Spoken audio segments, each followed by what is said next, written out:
serpent dit, tu as commandé quel plat? Oh, moi j'ai pris ça là, moi j'ai pris ça. Il dit, oh, mais ça là. Oh non, ça là, on a dit on ne mange pas. Pourquoi on parle de manger si on n'est pas au restaurant? Vous pensez que moi je prends des exemples juste pour m'amuser? On ne peut pas parler entre deux personnes de manger si on n'est pas au restaurant. On est au restaurant, ou bien on est à la cuisine. Mais là, c'était le restaurant, parce que ce n'est pas elle qui a préparé. Pourquoi tu ne prends pas le plat? Il dit non, essaie de manger, tu vas voir. Et le serpent lui-même était dans le monde de la connaissance du bien et du mal. Il était déjà dans le monde de la connaissance du bien et du mal. Et il mange ça. Là, c'est bon. Eh bien, la Bible dit, la femme vit que l'arbre était bon à manger. C'est vrai. La femme vit que l'arbre était bon à manger. Elle a fait quoi? Elle a mangé. Après manger, elle est revenue. Quand l'homme revient, je ne sais pas où, ou bien quand elle revient à la maison, parce qu'elle est partie manger sur l'arbre là-bas, donc au restaurant. Il fallait être proche de l'arbre pour prendre le fruit, non? On est d'accord? Il fallait aller au restaurant. C'est pas, on n'a pas dit que le serpent est parti chercher et est venu donner, non. Elle dit, elle a mangé, ça veut dire qu'ils étaient là au restaurant. Et quand elle sort du restaurant, elle a fait les emporter.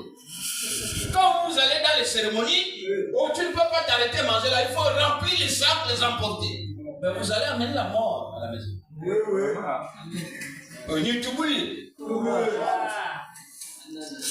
Quand on va dans une cérémonie, limite-toi de manger ce que tu as, il faut...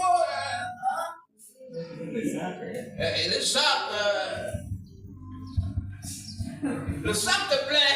Moi je suis parti, on ne finit plus la cérémonie. Quand on ne finit plus parce que le sac est déjà plein. Mais ça là, c'est ce que Ève avait fait. Vous voyez que c'est pour ça que la Bible dit, Ecclésiaste dit, il n'y a rien de nouveau sous le soleil. Rien de nouveau. Les emportés que vous faites là, Ève avait fait les emportés. Parce que si elle avait terminé son fruit là-bas, la Bible dit, elle a mangé, elle donna aussi, alors, elle a donné quoi? Le reste. Ou ce qu'elle a pris de surplus, elle a donné. Parce que si tout était terminé là-bas, elle avait seulement dit, j'ai mangé le fruit là, bon, mais c'est bon, c'est très bon. L'homme devait dire, ouais, pour moi, elle dit, mais c'est fini. Vous comprenez, non? Mais si elle avait donné à l'autre, c'est qu'elle a fait les emporter. Elle a amené, et puis elle a donné. L'autre mange aussi, c'est bien. Premier message, c'est que quand tu vas déjà avec l'homme d'autrui, tu ramènes la mort. Deuxième message, c'est que quand tu vas chercher à manger quelque part, frère et soeur, quand tu seras dans le boum, quand tu seras dans le dindama, parce que les autres vont te taper le diable, mais n'accuse personne. C'est le venin là du serpent qui a fabriqué Caïn.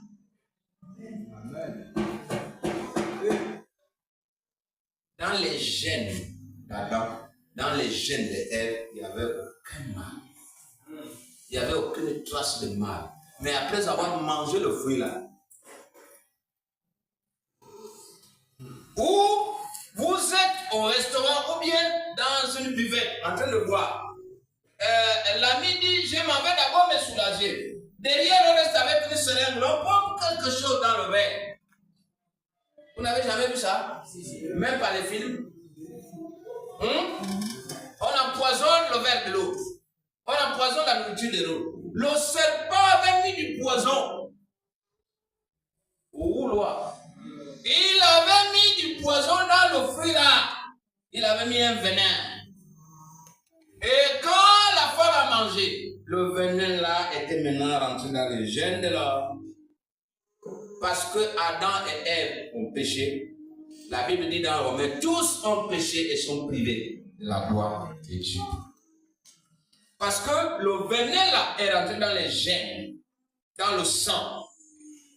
Et ce qui fait que la descendance là, dans la descendance, nous avons parlé de la génétique. Et dans cette génétique,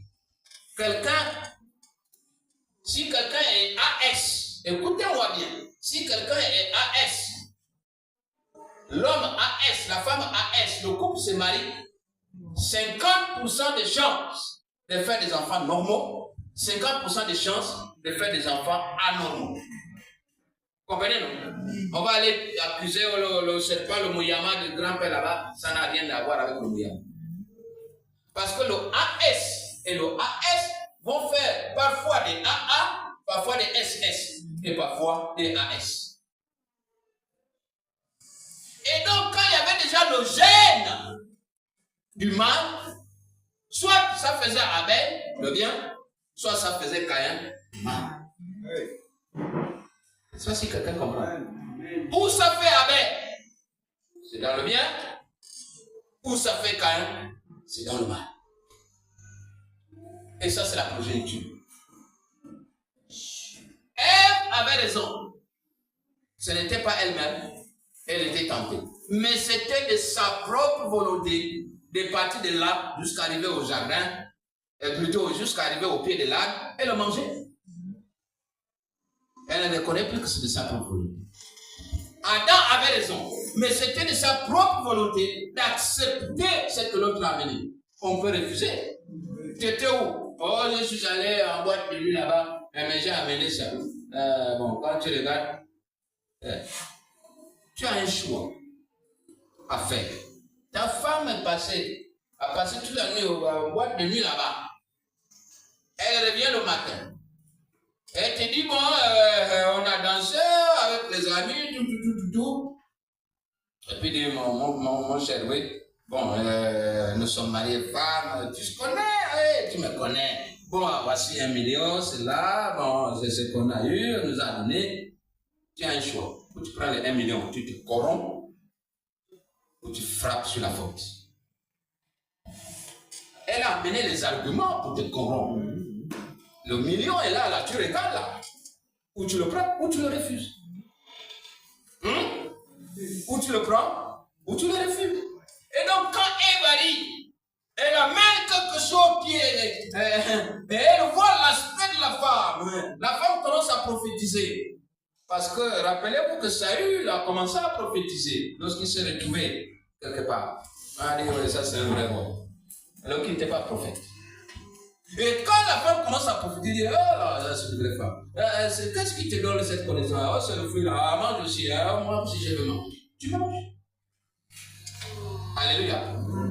Donc, mais est-ce qu'il était obligé? Non.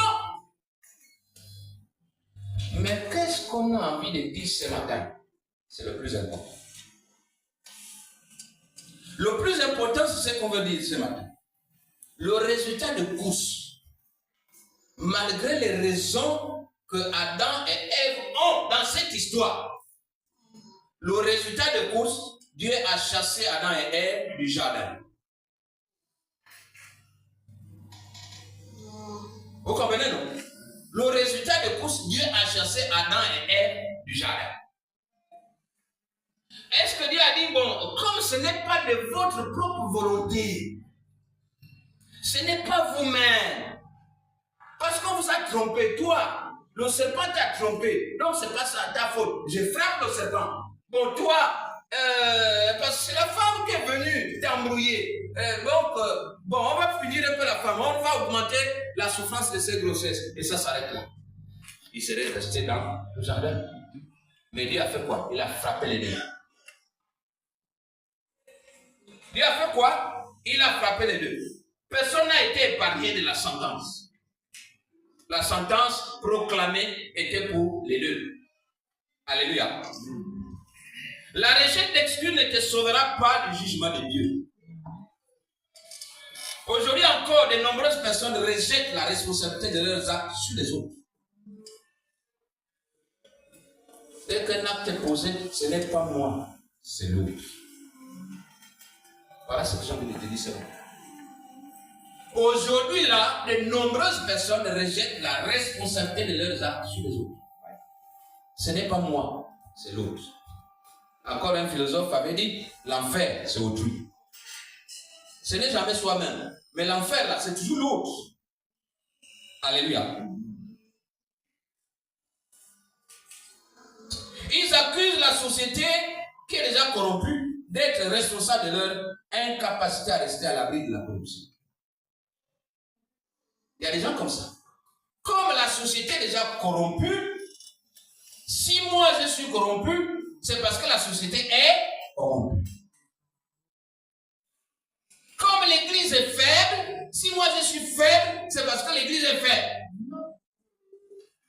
Si la société est corrompue, tu peux être la seule personne à l'abri de la corruption. Même si tout le monde est pourri, tu peux être la seule personne qui éclaire les autres. Même si tout le monde est paresseux, tu peux être la seule personne qui soit vaillant, vaillant héros, vaillant guerrier.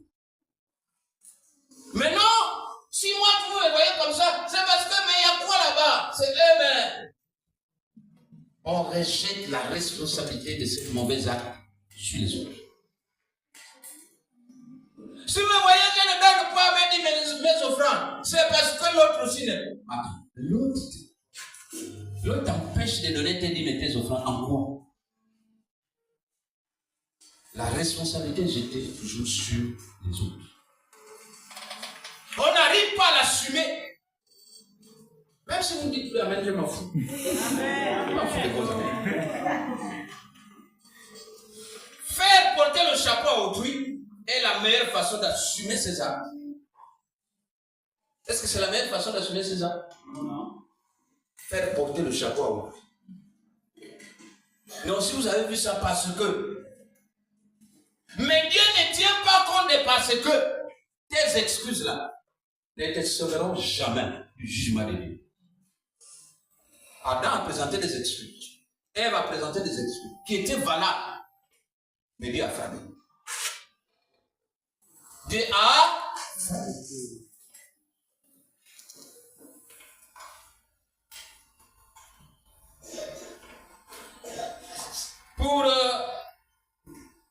Pourquoi tu ne donnes pas tes dîmes et tes offrandes?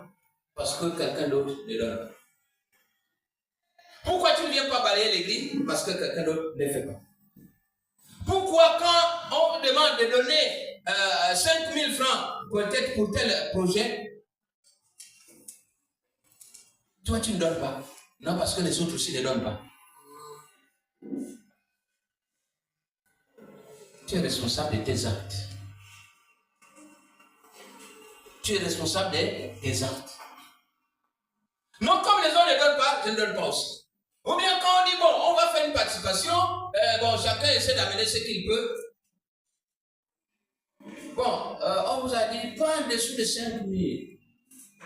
Bon, ils ont dit pas en dessous de 5 000. Bon, si je donne 5 000, c'est déjà bon. Même si tu as la possibilité de donner 100 000. Bon, tu veux aussi avoir une bénédiction équivalente à 5 000, alors que toi tu peux donner 100 000. Mais les gens qui ont donné leur terrain à l'église, leur espace, là, construisez l'église dessus.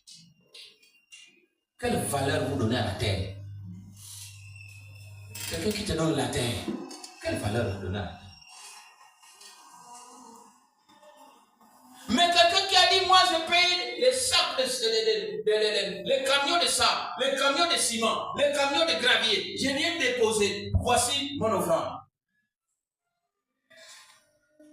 Mon ami, quand toi tu seras béni à 10 000 francs, lui sera béni par rapport au camion qu'il a déposé. Parce que la bénédiction est proportionnelle aux actes qu'on pose. Je dis bien, la bénédiction est proportionnelle aux actes qu'on pose. Dieu ne peut pas te bénir en dessous. Tu ne peux pas avoir posé ces genres d'actes et Dieu te bénit en dessous. Non. Écoutez-moi bien. Écoutez-moi bien. Quelqu'un a donné 5 camions de sable. À raison, par exemple, prenons le camion de sable à 40 000. 4 fois 5, ça fait 20. Nous sommes d'accord? Ça fait à peu près combien? 200, hein? 200 000. Il a donné 5 camions de sable. Quelqu'un d'autre a donné, on va dire 10 000, toujours pour le même sable. 10 000. Et puis voilà, Dieu décide de bénir. Il ouvre les portes à celui qui a donné 10 000. Il trouve le lendemain matin le bonheur. Il balance 1 million. Quelqu'un lui dit, mais écoute, bon, fais-moi un petit travail comme ça, là, rapidement. Bon, je vais te donner 1 million. Il se souvient que l'acte qu'il a posé hier de 10 000, il a 1 million. C'est lui qui a déposé les 5 camions de sable. Il lui ajoute 2 jours de vie. Qui a gagné plus? Comment? Peut-être qu'il allait même mourir le jour où il avait déposé ça. Mais Dieu lui ajoute 2 jours. Ton million là ne vaut pas les 2 jours. Mais matériellement, quand on regarde, c'est l'autre qui a eu plus. Mais parce que tu ne comprends rien. Dieu donne proportionnellement à ce que tu poses comme acte. Il décide que toi là, tu as 2 jours de plus. Il inscrit dans son agenda. Tu allais mourir le 2 septembre 2025. Tu meurs maintenant le 6 septembre 2025. Tu as 2 jours de plus. Il a déjà écrit, c'est acté. Même s'il y a un accident au milieu, tu ne mourras pas de l'accident tant que la date n'est pas bonne. Vous pensez qu'on parle de ça, on fait des rêves? Non. Parce que le commandant Cousteau avait vu sa date qui était déjà écrite. La date de sa mort. Il dit ça dans son histoire lorsqu'il a plongé dans la mer Gabonaise. Il dit qu'il a vu la date de sa mort qui était déjà écrite. Ça c'est écrit, ça c'est mal. On connaît, Dieu connaît lui-même. C'est pour ça que Jésus a dit, vous ne connaissez, personne ne connaît ni le jour, ni l'heure. Seul le Père connaît. Alléluia. Seul le Père connaît. Mais qu'est-ce qui t'empêche, toi, de servir ton Dieu, de venir balayer l'église, de venir faire du bien? Qu'est-ce qui t'empêche? Tu commences à raisonner. Parce que là ne te donneront rien. Tu n'échapperas pas au jugement de Dieu à cause de tes parce que. Alléluia.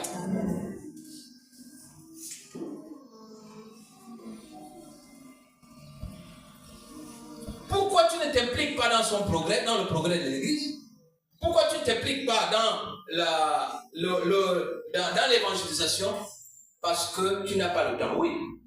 Parce que là, tu n'as pas le temps. Dieu s'en fout de ça. Moi, je vous dis bien, j'étais conscient à un moment donné, lorsque Dieu m'a montré le ministère. J'ai dit oui, Dieu, j'accepte. Je sais déjà. Je sais déjà que tu m'as déjà appelé. Parce que j'ai vu beaucoup d'hommes de Dieu, j'ai expliqué, ils m'ont dit que c'est ça, c'est ça, c'est ça. Donc je suis conscient. Mais je sais que je vais te servir quand je prendrai ma retraite. Il a dit, tu pars. Tes excuses là, je m'en fous. Ton travail là, je m'en fous. Vous comprenez, non? Dieu s'en fout de ce que tu donnes comme explication. Dieu s'en fout de ce que tu donnes comme raison. J'ai déjà vu. J'ai vu des signes, j'ai vu des visions, j'ai vu des rêves. J'ai déjà dit aux gens, ils m'ont expliqué que c'est ça, c'est ça, c'est ça. Ça, c'est un appel. Bon, ok, c'est bien. Je suis content, je suis d'accord. Mais quand je serai à la retraite, je vais te servir. Il a dit, c'est toi qui décides ou c'est moi. Parce que dans le monde, on dit, l'homme propose et Dieu dispose. J'ai proposé, Dieu en a disposé. Tu ne peux pas trouver des explications à tout bout de champ et croire que tu vas échapper à l'épée de Dieu. On a dit, on a un programme à l'église. Le programme de jeûne et de prière. Tu trouves une explication. On a dit, on a un séminaire à l'église. Un, il faut contribuer financièrement. Deux, matériellement. Trois, il faut évangéliser pour que le séminaire réussisse. Quatre, il faut être là, toi-même présent, pour qu'il y ait la réussite, l'éclat. Dans tout ça, là, tu n'es pas dedans. Tu n'as pas le temps. Et ils ne savent pas que moi, je travaille. On s'en fout. Dieu n'a pas besoin de ça. Tu peux convaincre l'homme par tes explications, mais tu ne peux pas convaincre Dieu. Vérité. Tu peux convaincre l'homme. Tu peux réussir à endormir l'homme. Parce que, mais tu ne pourras pas réussir à endormir Dieu. Dieu sait qu'il t'a donné un souffle de vie. Il attend de toi quelque chose. Qui connaît la raison pour laquelle Dieu est parti récupérer le peuple juif en Égypte? Qui connaît la raison? Elle est écrite dans la Bible. Hein? Qui connaît la raison? Ce n'est pas une raison imaginée, c'est écrit dans la Bible, dans le livre d'Exode. Qui connaît la raison? Comment? Pour le servir, simplement. Il n'y a pas une autre raison. La seule raison, c'est pour le servir. S'il y avait une autre raison, il n'était pas dedans. Il a dit, laisse partir mon peuple pour qu'il me serve. Point. C'est écrit, c'est dans Exode. Il dit, Pharaon, oh, toi et moi, nous sommes des Moatas. Nous sommes des Moroïs. Mais entre Moroïs, on peut discuter. Laisse partir mon peuple pour qu'il me serve. La raison, c'était pour le servir. Donc, lorsque Dieu te fait sortir d'une situation, sa seule raison, c'est pour que tu le serves. Tu étais malade, Dieu t'a sorti de là, c'est pour que tu le serves. Tu étais chômeur, Dieu t'a sorti de là pour que tu le serves. Tu n'avais pas telle chose, tu n'enfantais pas, tu enfantes aujourd'hui, c'est pour que tu le serves. Tu avais besoin de telle chose, Dieu te l'a accordé, c'est pour que tu le serves. La raison pour laquelle il te sort de là où tu es, c'est pour le servir.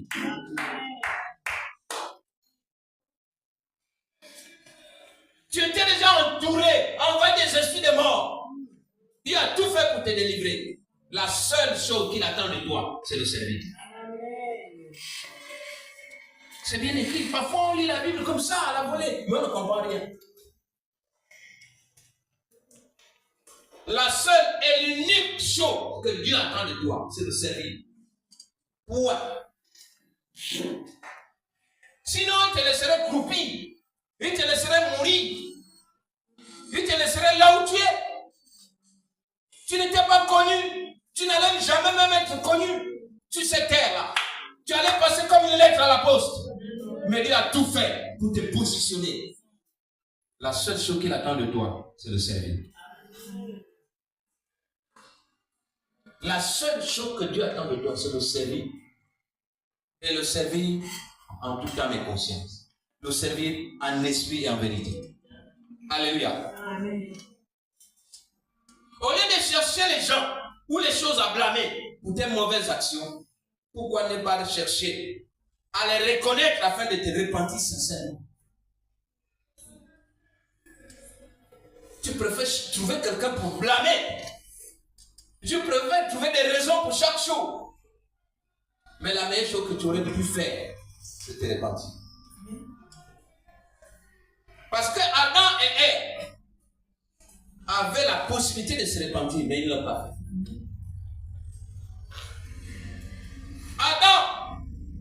Adam, où es-tu? Je me suis caché lorsque j'ai entendu le bruit des départs. Pourquoi? Parce que je suis nu. Tu as pris conscience que tu es nu? Oui. Je suis sûr que tu as mangé le fruit de l'arbre dont je t'avais défendu. Oui, c'est la femme là qui m'a donné. Au lieu de dire oui, Seigneur, pardonne-moi, j'ai fait. Il s'arrêtait là. pardonne-moi, j'en ai mangé. Et pourtant, tu avais défendu. Il bloquait Dieu là. Il bloque Dieu là. Il ne dit plus rien d'autre. Il dit, pardonne-moi. Vraiment, je n'ai pas obéi totalement à ta voix. J'en ai mangé. Mais il trouve une raison. Et il dit, est-ce qu'il prononce même le pardon? Non. Adam et Ève n'ont pas le temps de parler. Ils n'ont pas ce temps-là.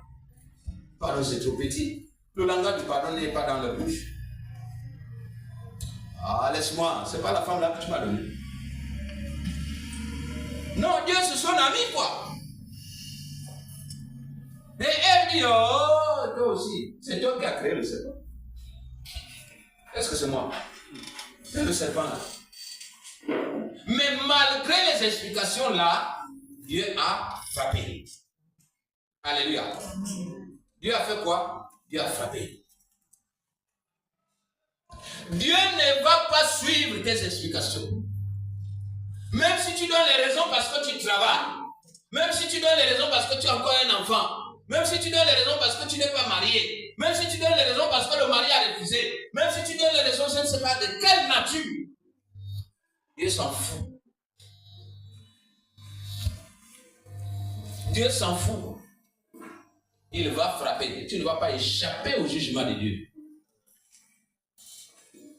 Parce que lui, c'est que moi, j'ai donné des raisons. J'ai dit, si je ne suis pas debout, c'est parce que je travaille encore.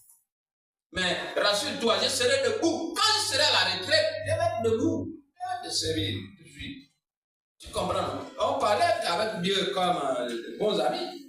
Dieu m'a fait comprendre qu'il n'est pas mon ami. Vous comprenez? Il m'a fait comprendre qu'il n'est pas mon ami. Et que c'est lui qui décide. Ce n'est pas moi qui lui propose ce qu'il doit faire. Ce n'est pas moi qui dois proposer à Dieu ce qu'il doit faire pour ma vie. Non, c'est lui qui décide. Allez, tu sais quoi, quelle petite fonction là, machin, c'est quoi? Ah, laisse-moi saisir. Tu te mets debout, tu me sers. Et puis je suis debout. Alléluia. Et je suis debout. Dieu écrit des choses justes, des choses droites, mais avec des lignes courtes. Vous comprenez, non? Voici le point là. Il suffit de quitter là, d'aller comme ça là. On arrive. Mais Dieu, c'est pas ça. Dieu dit que la façon la plus facile pour arriver là, c'est de faire comme ça. Vous arrivez. Toi, tu démarres ici. Lui démarre là. Lui fait comme ça pour arriver là. Toi, tu fais comme ça pour arriver là. Mais lui, il arrive le premier.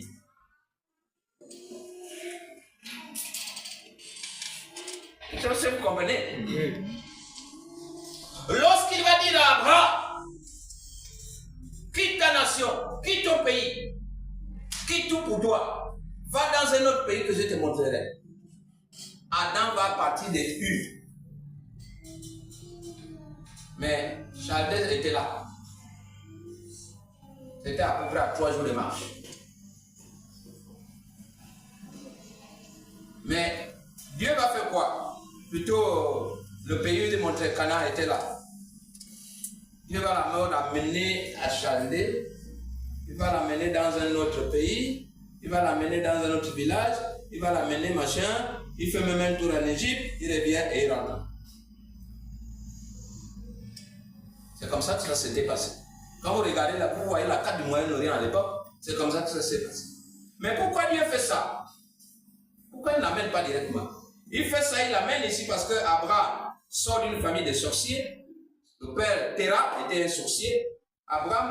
Dieu l'amène là. Il commence à le dépouiller ici. Il commence à le sanctifier, à le purifier. Il vient là, il commence à déposer les plumes. Il commence à le nettoyer. Quand il voit qu'il est suffisamment nettoyé, propre, il l'amène là. C'est comme ça que Dieu travaille. Ta bénédiction ne tarde pas. Ta bénédiction arrive. Mais Dieu est en train d'abord de te préparer à la recevoir. Parce que tu peux être fou. Un bon matin, on te met dans un compte 100 millions. Mais si tu n'as pas été préparé à gérer 100 millions, tu deviens fou. J'ai vu quelqu'un ici, là, il y a cela 3 mois. Ce n'est pas que ça traîne, ce n'est pas que ça ne viendra pas. Ça viendra. Ce que tu as demandé à Dieu viendra. Mais le temps que ça vienne n'est pas encore arrivé. Je sais pas si quelqu'un m'écoute. Le temps que ça vienne n'est pas encore arrivé. Ça viendra. Mais toi, ce que tu as à faire, c'est d'abord de reconnaître que tu es dans l'erreur et de repentir. Parce que tes excuses là ne donneront rien du tout.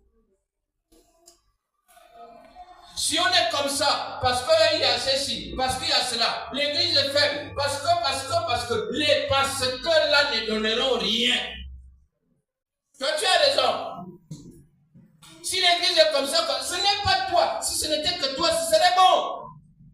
Mais Dieu ne va pas t'épargner. Je t'annonce ce matin que Dieu ne va pas t'épargner. Quelle raison tu donneras à Dieu? Pourquoi ça ne marche pas? Quelle raison tu donneras à Dieu? Dieu ne va pas t'épargner. Non, là, vous voyez, là, c'est lui. C'est à cause de lui. C'est lui. Mais la Bible dit, lorsqu'on sait faire une chose et qu'on ne le fait pas, on pêche. Si toi, tu connais mieux que l'autre, mais fais-le. Fais-le.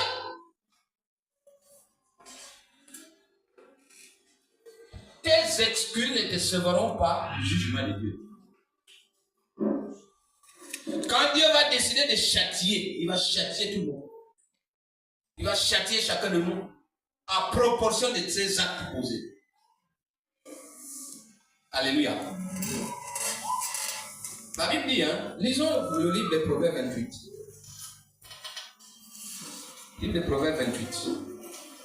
Proverbes 28, verset 13. Celui qui arrive peut lire. Proverbes 28, verset 13. C'est la parole de Dieu. Dans Proverbes 28, verset 13, oui. Selon la version du second. Très bien. Celui qui cache ses transgressions ne prospère point. Mais celui qui les avoue et les délaisse obtient miséricorde. Celui qui cache ses transgressions ne prospère point. Mais celui qui les avoue et les délaisse obtient miséricorde. Adam et Ève, ayant caché leurs transgressions, n'ont pas prospéré. Au contraire, le péché est entré dans le monde. Notre manager de l'équipe de handball, et n'ayant pas reconnu ses propres faiblesses, l'équipe n'a pas progressé. Parce que pour lui, l'erreur c'est l'autre. Mais quand lui-même il a essayé, non. Il continue à s'enfoncer dans l'erreur. Aller blâmer l'autre, aller l'insulter, au lieu de reconnaître qu'en fait, il n'est pas aussi bon. L'erreur c'est autrui. Le manque d'engouement, le manque d'enthousiasme, la sécheresse à l'église, sécheresse financière, sécheresse matérielle, sécheresse des âmes, c'est lui. Mais Dieu ne va pas te laisser. Tu payeras tes actes. Qu'est-ce qui t'empêche d'être honnête si les autres sont malhonnêtes? Qu'est-ce qui t'empêche d'être bon si les autres sont mauvais? Et non, je suis mauvais aussi parce que les autres... Non. Non, j'ai mangé parce qu'on m'a servi. Non, tu ne pouvais pas manger, tu ne devais pas manger.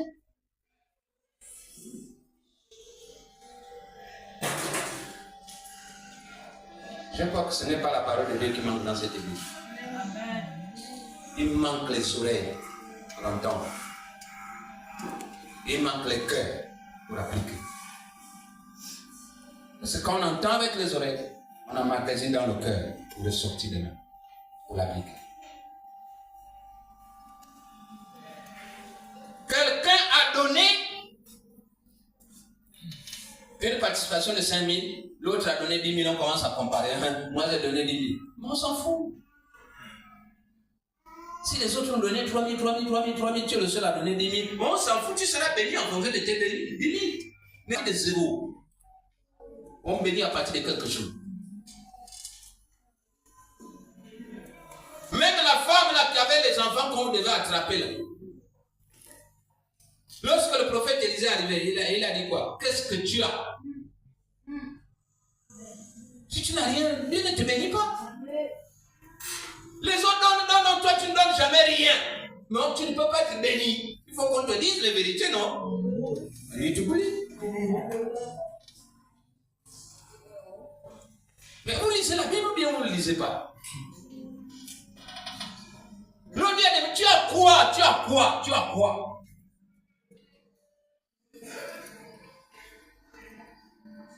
Le prophète Élie d'abord demande à l'autre femme là-bas, tu as quoi, la femme samaritaine? Oh, mon enfant et moi, nous n'avons qu'une pointe de farine. Bon, fais-moi d'abord le gâteau, le reste on verra. Mais Élisée, quand il arrive, il demande à la femme là qu'on voulait attraper les enfants, qu'est-ce que tu as? Oh, il y avait. Bon, va chercher tous les bidons qui sont vides. Elle n'avait que les bidons vides. Elle dit, bon, si tes bidons vides ne sont pas suffisants, va chercher autour de tes voisins, ton voisinage. Prends tous les bidons vides. Elle a pris tous les bidons vides. Qu'est-ce que l'homme de Dieu a fait? L'homme de Dieu a béni, a rempli tous les bidons. Elle est partie vendre. Elle a eu trop d'argent. Elle a payé sa dette, le surplus. Elle a gardé pour vivre, elle et sa famille. On ne te bénit pas à partir de zéro. On te bénit à partir de quelque chose. On vient de parler du piano là. Le piano est là. Le piano là a coûté combien? 500. 500 000 piles, le prix qu'on a donné à des autres. Ne regarde pas ce que les autres font. Fais ce que ton Dieu te demande de faire à la hauteur de ce que tu peux avoir. C'est pas la peine de murmurer. Le local là. Arrête ton hypocrisie et assume tes actes.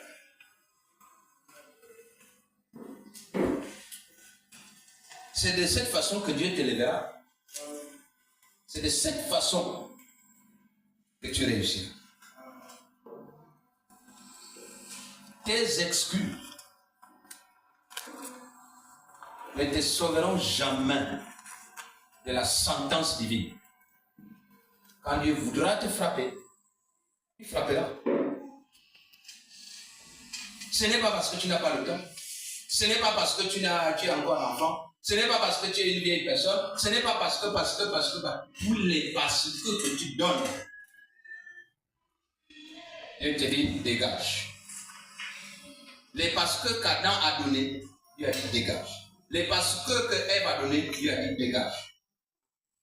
Il a fermé le jardin d'Éden, il a dit il n'y a plus de retour. Et depuis que l'homme est sorti du jardin d'Éden, jusqu'à aujourd'hui, plus personne n'est rentré. Plus personne. Parce qu'une fois que tu es sorti du jardin d'Éden, c'est terminé. Tu es dans la souffrance. Tu es dans le péché. J'invite ce matin le peuple à se repentir. Parce que les actes que nous posons là ne doivent pas être posés en fonction de quelqu'un. Ils doivent être posés en fonction de nous-mêmes, en fonction de notre salut. C'est chacun de nous qui cherche son salut. Si on est dans les églises qui ne veulent pas dire la vérité, ici, on dit la vérité, même si ça 2 ou 3 personnes qui restent. On dit la vérité. Maintenant, si c'est dans les églises où on caresse, bon, vous les connaissez. Nous, on préfère dire la vérité. Parce que c'est cette vérité-là qui va nous sauver nous-mêmes. Je me souviens de l'île Tishbit. Il n'avait pas de faute lui-même. Mais à cause de ses enfants, il a été condamné. Ce sont ces enfants qui mangeaient la viande qui était réservée à l'Éternel, qui mangeaient le pain qui était réservé à l'Éternel. Ce sont les enfants qui faisaient le désordre. Malheureusement, il a été frappé. Lorsque tu n'arrives pas à discipliner ta maison, lorsque tu n'arrives pas à discipliner ta vie, tu es frappé.